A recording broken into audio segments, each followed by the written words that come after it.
Hello అండి, అందరూ ఎలా ఉన్నారు? నేనైతే చాలా బాగున్నాను. మీరు కూడా అందరూ బాగున్నారు కదా? బాగున్నారని అనుకుంటున్నాను. బాగుండాలని మనస్ఫూర్తిగా కోరుకుంటాను. Welcome to my channel kBT life style vlogs. నేను మీ భారతిని. ఈరోజు వీడియోలో మా ఆయన డ్యూటీ నుండి వస్తా రొయ్యలు అయితే తీసుకొచ్చారండి, పచ్చి రొయ్యలు. ఆ రొయ్యలతో గ్రేవీ కర్రీ రొయ్యలు ఫ్రై కర్రీ ఎలా చేస్తున్నానో ఈ వీడియోలో చూపిస్తున్నాను. వీడియో అయితే లాస్ట్ వరకు చూసి మీకు ఈ వీడియో ఎలా అనిపించింది ఖచ్చితంగా కామెంట్లో చెప్పండి. వీడియో అయితే నాకైతే బాగా నచ్చిందండి, మీకు కూడా నచ్చుతుందని అనుకుంటున్నాను. వీడియో నచ్చితే ఖచ్చితంగా లైక్ చేసి నా ఛానల్ ఫస్ట్ టైం చూస్తున్నట్టయితే ప్లీజ్ సబ్స్క్రైబ్ చేసుకోండి. యూట్యూబ్ కొత్తగా ఇచ్చిన హైప్ కూడా ఖచ్చితంగా ఇవ్వండి. నేనైతే సాయంకాలం 2:30 ఈ టయానికి అయితే పువ్వులు ఏరుతున్నానండి. 1-2 కనకాంబరాల చెట్లు అయితే ఉన్నాయి. పువ్వులు బాగా పోస్తున్నాయి. ఈ కాలం కనకాంబరాలు కాసే కాలమే కదా, అందుకని పువ్వులు అయితే బాగా కాసున్నాయి.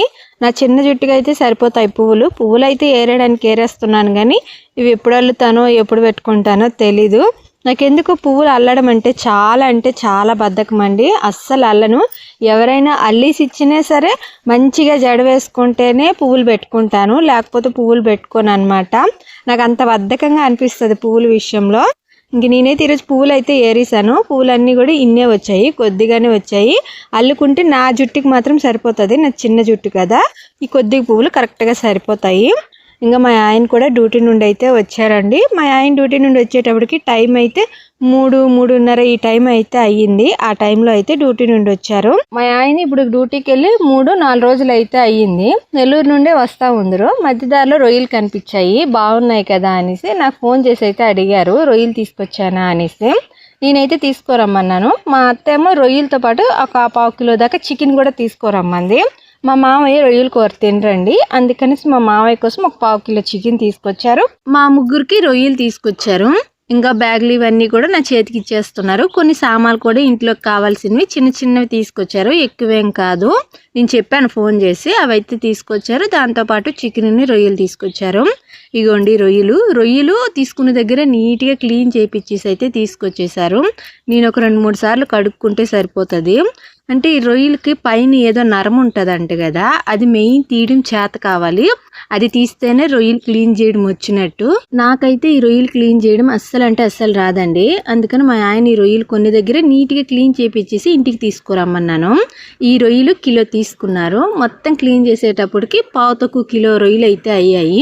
ఇవి క్లీన్ చేయడానికి 50 రూపాయలు తీసుకున్నారండి. కిలో రొయ్యలు క్లీన్ చేయడానికి 50 రూపాయలు అయితే తీసుకున్నారు. కిలో రొయ్యలు 400 అంట. 400కి 1 కిలో తీసుకొచ్చారు. ఇంకా రొయ్యలు బాగా క్లీన్ చేసి తీసుకొచ్చారు కాబట్టి నేను నీటిలో వేసి నార్మల్గా కడుగుతున్నాను ఒక 2-3 సార్లు. రొయ్యలు కొద్దిగా ఎక్కువగా నీసు వాసన వస్తాయండి. కడిగేటప్పుడు మనం కొద్దిగా జాగ్రత్తగా కడుక్కోవాలి. పై మొత్తం క్లీన్ చేయడం ఒక ఎత్తు అయితే, నీసు వాసన రాకుండా క్లీన్ చేయడం ఒక ఎత్తు. నేను ఈ రొయ్యల్ని నార్మల్గా 2 సార్లు నార్మల్ వాటర్ వేసేసి అయితే నీట్గా కడుక్కున్నాను. దాని తర్వాత కొద్దిగా సాల్ట్ని, కొద్దిగా పసుపు, కొద్దిగా నిమ్మరసం పిండేసి మొత్తం కూడా నీట్గా కలుపుకొని అయితే కడుక్కున్నాను. ఇలా కడుక్కోవడం వల్ల కొద్ది నీసు వాసన అయితే తగ్గుతుందండి. పూర్తిగా తగ్గుతుందని అయితే చెప్పను, కానీ నిమ్మరసమును ఉప్పు వేసి కలిపితే చాలా వరకు నీసు వాసన అయితే తగ్గుద్ది. అందుకనేసి ఇలా అయితే కడిగాను. కొద్దిగా పసుపు కూడా వేసుకున్నాను. నేనైతే రొయ్యల్ని ఈ విధంగా కడుక్కుంటాను. ఒక్కొక్కరు ఒక్కొక్క పద్ధతిలో కడుక్కుంటారు. మీరే పద్ధతిలో ఈ రొయ్యలు నీసు వాసన రాకుండా కడుగుతారో ఖచ్చితంగా కామెంట్లో చెప్పండి. నేను నెక్స్ట్ టైం రొయ్యల కర్రీ చేసినప్పుడు మీరు ఏమైనా టిప్స్ చెప్తే అలా కూడా ట్రై చేస్తాను. ఇప్పుడైతే రొయ్యల కర్రీ చేసేది అయితే చూపిస్తున్నానండి, గ్రేవీ కర్రీ. ఫస్ట్ పొయ్యి మీద బాండలు పెట్టుకొని, బాండల్లో ఒక 2 టేబుల్ స్పూన్ల దాకా అయితే ఆయిల్ వేసుకుంటున్నాను.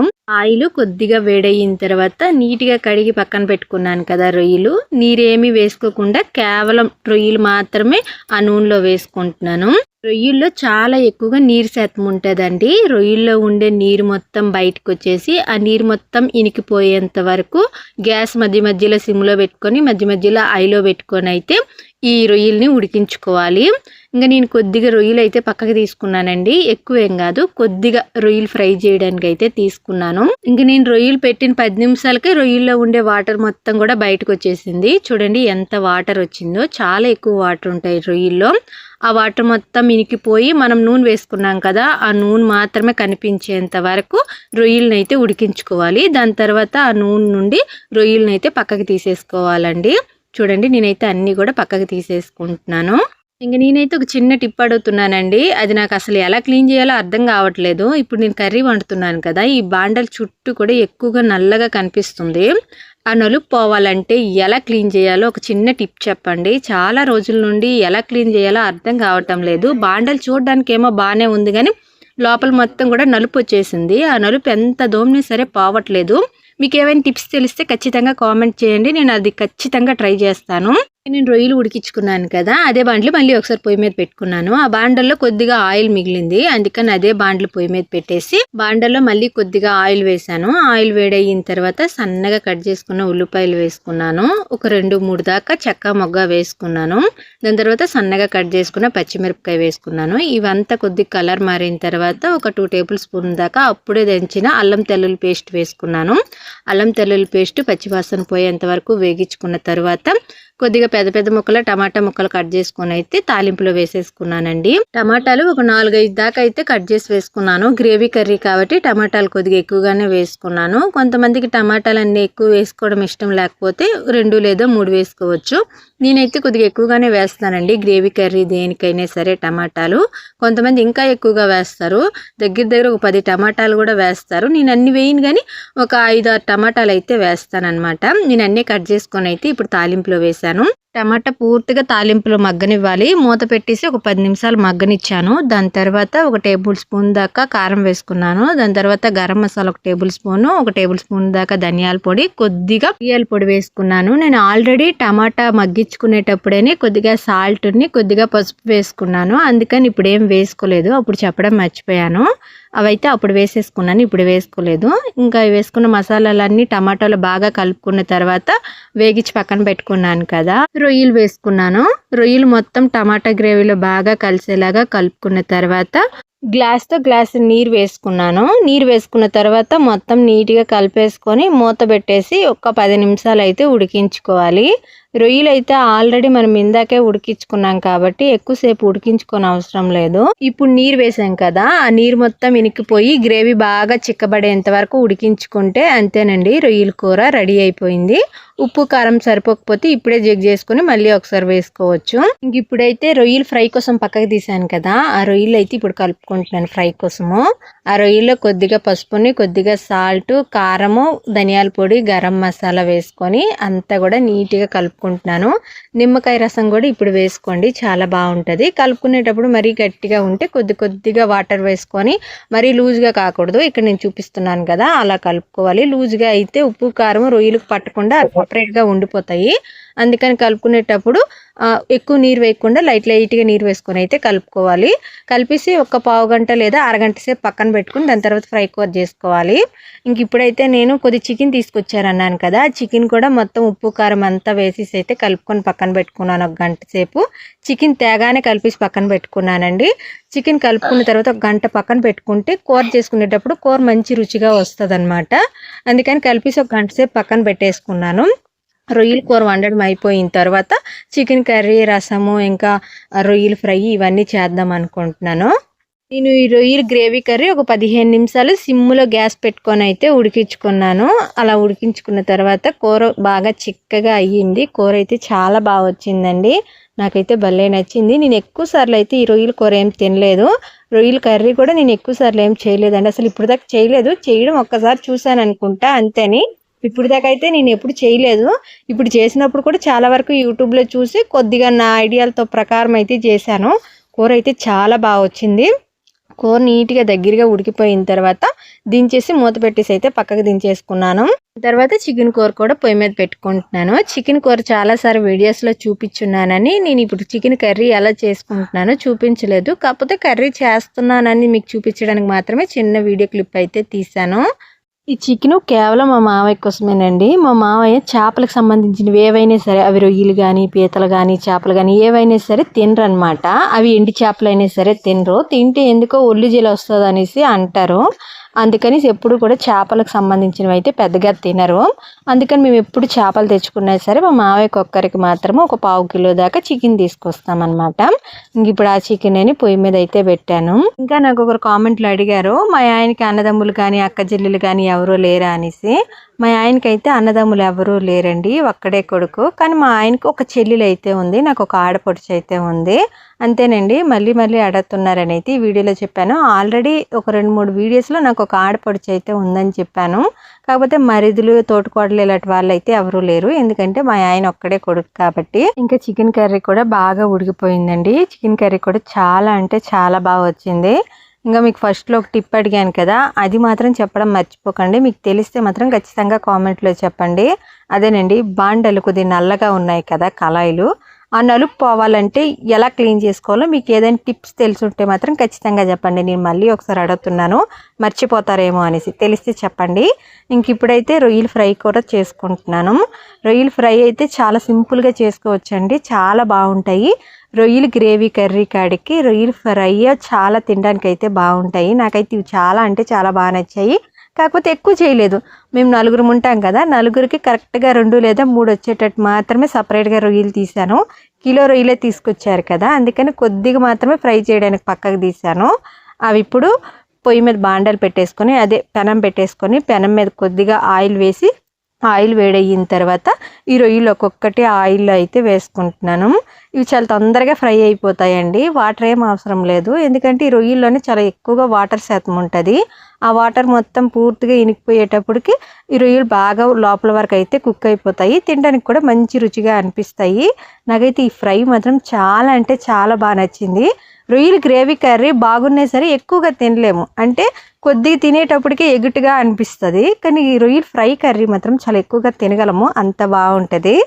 ఇంక ఈ రొయ్యలన్నీ పెనం మీద వేసుకొని మూత పెట్టేసి అయితే సిమ్లో గ్యాస్ పెట్టుకొని అయితే ఉడికించుకుంటున్నాను. ఈ రొయ్యలు ఉడికేలోపు ఇంకో పక్క అయితే రసం పెట్టుకుంటున్నాను. మా ఇంట్లో ఏ నాన్ వెజ్ కర్రీ వండే సరే ఖచ్చితంగా రసం అయితే ఉండాలండి. మేము రసం రెగ్యులర్గా పెట్టుకోము, కానీ నాన్ వెజ్ వండేటప్పుడు మాత్రం ఖచ్చితంగా రసం పెట్టుకుంటాము. రెగ్యులర్గా మేము మజ్జిగైనా పెరుగైనా లేకపోతే ఇంట్లో ఉండే కూట్ నీరైనా వేసుకొని తినేస్తాము. రసం మాత్రం అప్పుడప్పుడే పెట్టుకుంటామండి. రసం రెగ్యులర్గా తినే సరే ఒంటికి చాలా ఎక్కువగా వేడి చేస్తుంది, అందుకని మా ఇంట్లో ఎక్కువ శాతం అయితే కూట్ నీరే ఉంటాయండి. కానీ మా అమ్మ వాళ్ళ ఊరు సైడ్ మాత్రము ప్రతిరోజు కూడా రసం అనరు, చారు పెడతారు. చింతపండు చారు అయితే ప్రతిరోజు పెడతారండి. అక్కడ చారు లేకపోతే ముద్ద దిగదనమాట. కానీ మా అత్త వాళ్ళ ఊరు సైడ్ అయితే ఎప్పుడైనా ఒకసారి మాత్రమే రసం పెట్టుకుంటారు, ఎక్కువగా నాన్ వెజ్ ఉన్నప్పుడు రసం పెట్టుకుంటారు అనమాట. మా ఇంట్లో అయితే ఇలానే చేసుకుంటాము. ఇంకా రొయ్యలు అయితే ఒక పక్క మొత్తం నీట్గా ఉడికాయి, ఇంకో పక్కకు అయితే టర్న్ చేసుకుంటున్నాను. ఇవి కొద్దిగా కాబట్టి నాకైతే ఎక్కువ టైం ఏం పట్టలేదండి. కరెక్ట్గా ఒక 15-20 నిమిషాల్లోనే ఇవి మొత్తం వేగిచ్చేయడం అయితే అయిపోయింది, అంత తొందరగా అయిపోయింది. ఎందుకంటే కొద్దిగే కదా, కరెక్ట్గా మేము 4 మనిషికి 3 వచ్చాయి. మా మావయ్య అయితే తినలేదు, కానీ మా ముగ్గురం అయితే 4 వేసుకున్నామండి. రొయ్యలు తినడానికి అయితే చాలా బాగున్నాయి. ఇంకొద్దిగా ఈ ఫ్రై కోసమే పక్కకు తీసుంటే బాగుండు అనిపించింది, అంత బాగున్నాయి రొయ్యలు ఫ్రై. గ్రేవీ కర్రీ కూడా చాలా బాగా కుదిరింది, కానీ రొయ్యలు గ్రేవీ కర్రీ ఎక్కువగా తినలేమండి. కానీ రొయ్యలు గ్రేవీ కర్రీతో మాత్రం అన్నం ఎక్కువగా తినేగలము. అన్నంలో గ్రేవీ కర్రీ కలుపుకొని తింటే చాలా అంటే చాలా బాగుంటుంది. ఇంకా ఇక్కడ రొయ్యలు కూడా బాగా ఫ్రై అయిపోయాయండి. ఇంకొక 10 నిమిషాలు మూత పెట్టుకొని అయితే ఇంకొద్దిసేపు ఉడికించుకున్నాను. ఇంకో పక్క రసం కూడా పెట్టుకున్నాను కదా, ఆ రసం కూడా ఒక 5 నిమిషాల్లో అయితే తెరలి కాగనివ్వను, కానీ పైకి బుడగలు వచ్చేంత వరకు అయితే మరిగించుకుంటాను అనమాట. ఇంకా రొయ్యలు చూడండి ఎంత బాగా ఫ్రై అయ్యాయో, చూస్తుంటే నాకు ఇప్పుడు నోట్లో నీరు ఊరుతున్నాయి, అంత బాగున్నాయి. చూడండి ఎంత బాగా ఫ్రై అయ్యాయో. మీరు కూడా ఒకసారి ట్రై చేయండి, చాలా బాగా నచ్చుతాయి మీకు కూడా. కాకపోతే ఉప్పు కారం మాత్రం కొద్దిగా సరిపోయినట్టుగా వేసుకోండి, ఉప్పు ఎక్కువ అయిపోతుంది కొన్నిసార్లు, కరెక్ట్గా చూసుకొని వేసుకోండి. ఫ్రై అయితే చేసేసాను, అయిపోయింది. దాని తర్వాత ఇంటి ముందు అయితే వాకిలి చిమ్ముకుంటున్నానండి. నేను ఈ కూర మొత్తం కంప్లీట్ చేసేటప్పటికి కరెక్ట్గా మా ఆయన 3-3:30 ఈ టయానికి అయితే ఇంటికి వచ్చారు. మా ఆయన ఇంటికి రాగానే నేను ఈ కర్రీలు చేయడం అయితే స్టార్ట్ చేశాను. అప్పుడు స్టార్ట్ చేస్తే సాయంకాలం 5 గంటలకైతే కర్రీలు మొత్తం చేయడము, రసం ఇవన్నీ పెట్టడం కంప్లీట్ అయ్యింది. రాత్రి వరకు కొద్దిగా అన్నం పెట్టుకోవడం ఒక్కటైతే బ్యాలెన్స్ ఉంది. వంట మొత్తం కంప్లీట్ అయిన తర్వాత ఇంటి ముందు అయితే వాకిలి చిమ్ముకుంటున్నాను. మామూలుగా తెల్లవారు అయితే ఇంటి చుట్టూ వాకిలి చిమ్ముతాను కదా, నాకు తెల్లవారు చాలా టైము ఈ వాకిలి చిమ్మే దగ్గరే టైం అయిపోతుంది. కానీ సాయంకాలం మాత్రం అంతేం అవ్వదు, కేవలం ఇంటి ముందు వరకే వాకిలి చిమ్ముతాను. కొద్దిగా ప్లేస్ అంటే ఇక్కడ చూపిస్తున్నాను చూసారా, ఇంటి ముందు ఇక్కడ వరకే వాకిలి చిమ్ముతాను అనమాట. ఇంకా సాయంకాలం కాబట్టి ఒక చిన్న ముగ్గు అయితే ఇంటి ముందు వేసుకుంటున్నాను. ఒక్కొక్క రోజు వేసుకుంటాను, ఒక్కొక్క రోజు వేసుకోనండి. సాయంకాలం ఇంటి ముందు నా మూడ్ని బట్టి ఉంటుంది అనమాట. అంటే నేను వచ్చినప్పటికి మా అత్తకి సాయంకాలం ముగ్గు వేసేది అలవాట్లేదు, అందుకని నాకు కూడా చాలా రోజుల వరకు అలవాటు అయితే రాలేదు. ఇప్పుడెప్పుడు నేను సాయంకాలం ముగ్గు వేయడం అయితే అలవాటు చేసుకుంటున్నాను. అందుకని రోజు అయితే వేయను, కానీ ఎప్పుడైనా వేయాలనిపిస్తే అప్పుడప్పుడు మాత్రం వేస్తాను. కానీ సాయంకాలం కూడా ప్రతిరోజు కల్లాపు జల్లుకొని ముగ్గు వేసుకుంటే చాలా మంచిది. నేనైతే ఎక్కడి వరకు ముగ్గు వేస్తాను అనుకున్నానో అక్కడ వరకే కొద్దిగా నీరు చిలకరించుకొని అయితే ముగ్గు వేసుకుంటున్నాను. చిన్న ముగ్గేలేండి, 4 చుక్కల ముగ్గు. ఇంకా నాకు ఒకరు కామెంట్లు అడిగారు, అక్క మీరు కేవలం ముగ్గులు మాత్రమే వీడియో తీసి క్లియర్గా ముగ్గు వేయడం వీడియో పెట్టండి అని అయితే అడిగారు.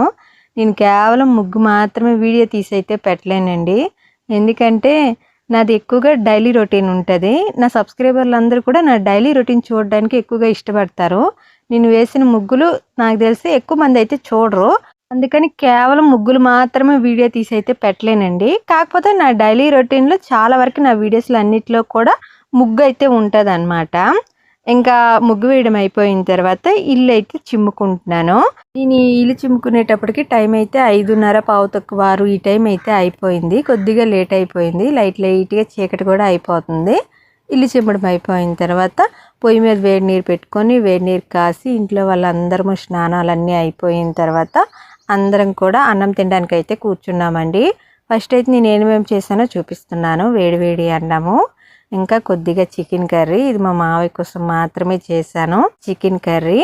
నాకు మా అత్తకి మా ఆయనకి అయితే రొయ్యల కర్రీ, గ్రేవీ కర్రీ చాలా బాగా కుదిరింది, నాకైతే భలే నచ్చిందండి. మా మావయ్య కోసం చపాతీ, ఇంకా రసము, ఇంకా నేను రొయ్యలు ఫ్రై చేశాను అన్నాను కదా, ఆ ఫ్రై కొద్దిగానే చేశాను. ఇంకొద్దిగా రొయ్యలు పక్కకి తీసుంటే బాగుండేది, చాలా బాగా వచ్చాయి, అందుకని ఎన్నిసార్లు చెప్తున్నాను అనమాట. ఇంకా రాత్రికి అయితే ఇలా సింపుల్గా చేసుకున్నామండి. ఇప్పుడైతే మెనూ చూపించాను కదా, ఇప్పుడు ఇంట్లో వాళ్ళందరము స్నానాలు అన్నీ అయిపోయిన తర్వాత అందరం బయట కూర్చొని అయితే అన్నం పెట్టుకొని అయితే తింటున్నాము. మా అత్త అయితే అందరికీ కూర వేసి ఇచ్చేస్తుంది, నేనైతే అన్నం పెట్టేస్తున్నాను అందరికీ. వైష్ణవ్ అయితే ఆడుకుంటూ వాళ్ళ తాత దగ్గర నిల్చొని అయితే తింటున్నాడు. రొయ్యలు అయితే అస్సలు తినడానికి ఇష్టపడలేదు మా వైష్ణవ్. వాళ్ళ తాతకి చికెన్ వేసి ఇచ్చాను కదా, చికెన్ కర్రీ తినడానికి వాళ్ళ తాత దగ్గర నిల్చొని అయితే తింటున్నాడు. మా వైష్ణవ్కి చికెన్ కూర అంటే చాలా ఇష్టం అండి. ఒకవేళ ఇంటికాడ ఉన్నప్పుడు పగలు ఎప్పుడైనా సరే చికెన్ కూర చేశాను అనుకోండి, రోజంతా కూడా అమ్మ నాకు చికెన్ కూర వేసి అని అడుగుతూనే ఉంటాడు. మళ్ళీ అన్నం తిండు. చికెన్ కర్రీ చేసిన రోజు నాకు అది పెద్ద ప్రాబ్లము. అన్నం అస్సలు నోట్లో పెట్టుకోడండి, ఎంతసేపటికి చికెన్ తింటానని అంటాడు, చికెన్ తింటూనే ఉంటాడు. ఇంకా అన్నం తినడానికి నేను కూడా చాలా వరకు చికెనే తినిపిస్తాను, అంత ఇష్టము. చేపలు కూడా పర్లేదు బాగానే తింటాడు, కానీ చికెన్ అంత ఇష్టంగా తిండు. ఇంతకుముందు చేపలు అస్సలు నోట్లో పెట్టుకునేవాడు కాదు, కానీ ఇప్పుడు పర్లేదు, అలవాటు అయ్యింది, అప్పుడప్పుడు తింటున్నాడు. ఇంక ఈ వీడియో అయితే ఇంతేనండి. వీడియో నచ్చుంటే లైక్ చేసుకోండి, సబ్స్క్రైబ్ చేసుకొని సపోర్ట్ చేయండి. అందరూ బాగుండాలి, అందులో నేను ఉండాలి. Thank you, bye.